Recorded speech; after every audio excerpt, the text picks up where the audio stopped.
নমস্কার বন্ধুরা, রসনালয়ে আপনাদের সবাইকে স্বাগত। আমার আজকের রেসিপি হলো ছোলা ঘুগনি।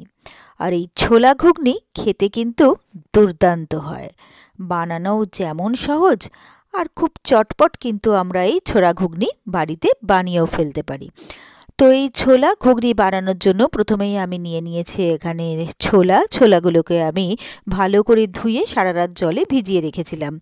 এরপরে ছোলাগুলো ভালো করে ভিজে যাওয়ার পরে জলগুলোকে ফেলে দিয়ে আমি একটা প্রেসার কুকারের মধ্যে ভেজানো ছোলাগুলো সব নিয়ে নিচ্ছি।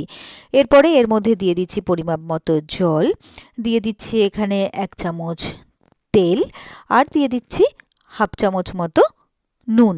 এরপরে এটাকে ভালো করে একটু মিশিয়ে নিয়ে প্রেসার কুকারের ঢাকনাটা আমি আটকে দিচ্ছি। এরপরে এটাকে আমি গ্যাসে বসিয়ে দেবো। তারপরে এটাকে আমি সেদ্ধ হতে সময় দেব। তো কয়েকটা সিটি ফেলে আমার এটাকে সেদ্ধ করা হয়ে গেছে। ছোলাগুলো গোটা রয়েছে কিন্তু ছোলাগুলো খুব ভালোভাবে আমার সেদ্ধ হয়ে গেছে। এরপরে গ্যাসে একটা কড়াই বসিয়ে দিয়েছি। কড়াইয়ের মধ্যে দিয়ে দিলাম তেল। তেলটা গরম হয়ে গেলে এর মধ্যে একটা বড় আলু আমি ছোট ছোট করে কেটে রেখেছিলাম, তো সেই আলুটা আমি তেলের মধ্যে দিয়ে দিলাম। এরপরে এই আলুটাকে আমি ভালো করে নেড়েচেড়ে ভেজে নিচ্ছি। তো আলুটা কিন্তু আমার বেশ ভালো করে লালচে লালচে করে ভাজা হয়ে গেছে। এরপরে এই আলুটাকে একটা তুলে আমি আলাদা বাটির মধ্যে রেখে দেবো। এরপরে কড়ার মধ্যে তেল কমে গেছিলো, সেই জন্য আরও 1 চামচ তেল আমি দিয়ে দিলাম। তেলটা গরম হয়ে গেলে দিয়ে দিচ্ছি একটা তেজপাতা, একটা দারচিনি, আর দিয়ে দিলাম 3টে এলাচ আর 2টো শুকনো লঙ্কা। এরপরে এই মশলাগুলোকে আমি কয়েক সেকেন্ডের জন্য ভালো করে ভেজে নিচ্ছি। বেশ সুন্দর গন্ধ বেরিয়ে গেছে। এরপরে একটা বড় সাইজের পেঁয়াজ কুচোনো আমি এর মধ্যে দিয়ে দিলাম। এরপরে পেঁয়াজটাকে আমি ভালো করে ভেজে নিচ্ছি। আর এই ছোলা ঘুগনি কিন্তু আমরা শুধু শুধুও খেতে পারি, অথবা রুটি, লুচি, পরোটা যে কোনো কিছুর সাথে কিন্তু সার্ভ করতে পারি। তো পেঁয়াজটা আমার ভালোভাবে ভাজা হয়ে গেছে। এরপরে আমি এর মধ্যে দিয়ে দিলাম 1 টেবিল চামচ আদা আর রসুন বাটা, দিয়ে দিলাম 1 চা চামচ জিরের গুঁড়ো, 1 চা চামচ ধনের গুঁড়ো, দিয়ে দিচ্ছি কম 1 চা চামচ লাল লঙ্কার গুঁড়ো, দিয়ে দিচ্ছি হাফ চা চামচ কাশ্মীরি লাল লঙ্কার গুঁড়ো, দিয়ে দিচ্ছি পরিমাপ মতো নুন যেহেতু আমার ছোলা সেদ্ধ করার সময় দেওয়া ছিল সেই জন্য কিন্তু বুঝে নুনটা দিতে হবে।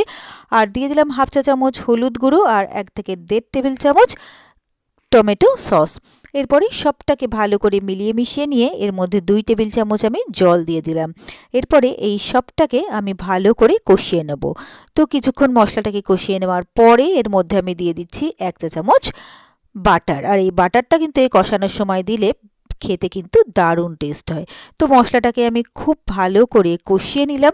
এরপরে সেদ্ধ করা ছোলাগুলো আমি এই মশলার মধ্যে দিয়ে দিলাম, আর যে আলুগুলো আমি ভেজে রেখেছিলাম সেই আলুগুলোও আমি এর মধ্যে দিয়ে দিলাম। এরপরে সবটাকে আমি ভালো করে মিলিয়ে মিশিয়ে নিয়ে ছোলা আর আলুর সাথে মশলাটাকে আরও একবার কয়েক মিনিটের জন্য কষিয়ে নিচ্ছি। আর এই ছোলা ঘুগনি আমরা কিন্তু খুব কম সময়ের মধ্যেই তৈরি করে ফেলতে পারি। তো সবটা আমি ভালো করে কষিয়ে নিলাম। এরপরে এর মধ্যে যে ছোলা সেদ্ধ জল ছিল সেই ছোলা সেদ্ধ জলটাকে আমি দিয়ে দিলাম। তো সবটাকে ভালো করে আমি মিলিয়ে মিশিয়ে নিচ্ছি। এরপরে আমি এর মধ্যে দিয়ে দেবো হাফ চা চামচ গরম মশলা গুঁড়ো। এরপরে এই গরম মশলাটাকেও সবটার সাথে ভালো করে আমি মিলিয়ে মিশিয়ে দিলাম। তো সবটাকে ভালো করে মিলিয়ে মিশিয়ে দেওয়ার পরে এরপরে আমি এর মধ্যে দিয়ে দিচ্ছি 2 কি 3টে কাঁচা লঙ্কা, যেটাকে একটু ফাটিয়ে দিয়ে দিলাম। এরপরে এটাকে আমি একটুক্ষণ ফুটিয়ে নেব। তো ছোলা ঘুগনিটা আমার একটুক্ষণ ফুটে যাওয়ার পরে একটু নেড়েচেড়ে দেখে নিলাম। এরপরে আমি এর মধ্যে দিয়ে দিচ্ছি বেশ খানিকটা কুচিয়ে রাখা ধনেপাতা।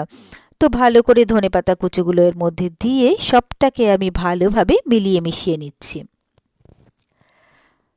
তো সবটাকে ভালো করে মিলিয়ে মিশিয়ে নিয়ে এরপরে আমি এটাকে আরও একটুক্ষণ ফুটতে দেবো। তো আরও একটুক্ষণ এটা আমার রান্না হয়ে গেছে। ছোলা ঘুগনি আমার একদম রেডি। এরপরে আমি গ্যাসটাকে অফ করে দিলাম। এরপরে আমি সার্ভ করার জন্য নিয়ে নিয়েছি একটা সার্ভিং বোল। তো গরম গরম ছোলা ঘুগনি আমি সার্ভিং বোলে তুলে নিচ্ছি সার্ভ করার জন্য।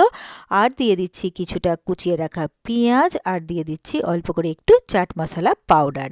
এরপরে একটা ধনেপাতা দিয়ে গার্নিশ করে দিলাম। এরপরে এটাকে আমি সুন্দর করে সার্ভ করে দিলাম। তো ব্যাস তৈরি হয়ে গেল আমার খুব সহজে আর খুবই চটপট দারুণ টেস্টি ছোলা ঘুগনি। আর আমার এই রেসিপিটা আপনাদের যদি ভালো লেগে থাকে তাহলে আপনারাও বাড়িতে ঠিক এইভাবে একবার ট্রাই করে দেখবেন। আশা করি আপনাদেরও ভীষণ ভীষণ ভালো লাগবে। আর আমার রেসিপিগুলো যদি আপনাদের ভালো লেগে থাকে তাহলে প্লিজ আমার ভিডিওগুলোতে লাইক ও কমেন্টস করবেন। আর আমার চ্যানেলটা যদি নতুন চেক করতে থাকেন তো প্লিজ আমার চ্যানেলটাকে সাবস্ক্রাইব করবেন আর পাশে থাকা বেল আইকনটা প্রেস করে দেবেন।